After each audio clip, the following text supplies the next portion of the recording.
നിക്ഷേപ സൗഹൃദ ലേഖനത്തിൽ വിവാദം കൊഴുക്കുന്നു. സംസ്ഥാന നിക്ഷേപ സൗഹൃദം എന്ന ലേഖനം എഴുതിയതിൽ ശശി തരൂർ എംപിയെ പ്രശംസിച്ച് ദേശാഭിമാനി ലേഖനം. ലേഖനത്തിൽ പ്രതിപക്ഷ നേതാവ് വി.ഡി. സതീശനെ കടന്നാക്രമിക്കുന്നുമുണ്ട്. ശശി തരൂരിന്റെ ലേഖനം സമൂഹത്തിന്റെ ശ്രദ്ധ പിടിച്ചുപറ്റി. വസ്തുതകളുടെ പിൻബലത്തിലാണ് തരൂരിന്റെ ലേഖനമെന്നും ദേശാഭിമാനി. ഇതൊന്നും ഈ നാട്ടിലല്ലെന്ന് പറയുന്ന പ്രതിപക്ഷ നേതാവിന് അസാമാന്യ തൊലിക്കെട്ടിയാണെന്നും ലേഖനം പരിഹസിക്കുന്നു. വിവരങ്ങളുമായി വി.എസ്. അനുരാഗാണ് ചേരുന്നത്. വി.എസ്. അനുരാഗ്, ഇപ്പോൾ മുഖപത്രങ്ങൾ തമ്മിലും ഈ കാര്യത്തിൽ ഒരു മത്സരം ഉണ്ടാകുന്നു എന്നുള്ളതാണ്. ഇപ്പോൾ ദേശാഭിമാനി തരൂരിനെ പുകഴ്ത്തി പ്രശംസിച്ച് പറയുമ്പോൾ, അതുപോലെ തന്നെ വി.ഡി. സതീശനെതിരെ ഇത്ര വലിയ വിമർശനം ഉന്നയിക്കുമ്പോൾ ഇത് ഇനി എത്രമാത്രം വലിയ ഒരു രാഷ്ട്രീയ വിവാദത്തിലേക്ക്, ചർച്ചയിലേക്കൊക്കെ തന്നെയാകും നീങ്ങുക?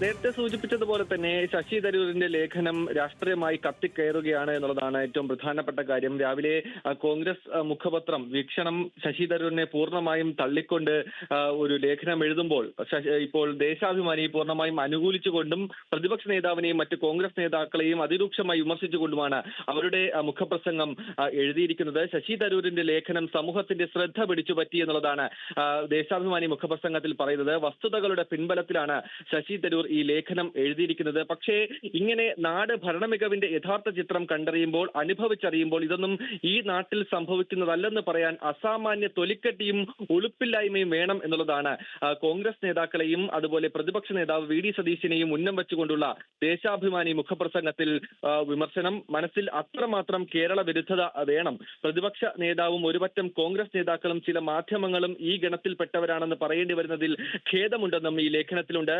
പക്ഷേ പറയാതെ വയ്യ എന്നും ദേശാഭിമാനി പറഞ്ഞു വയ്ക്കുന്നു.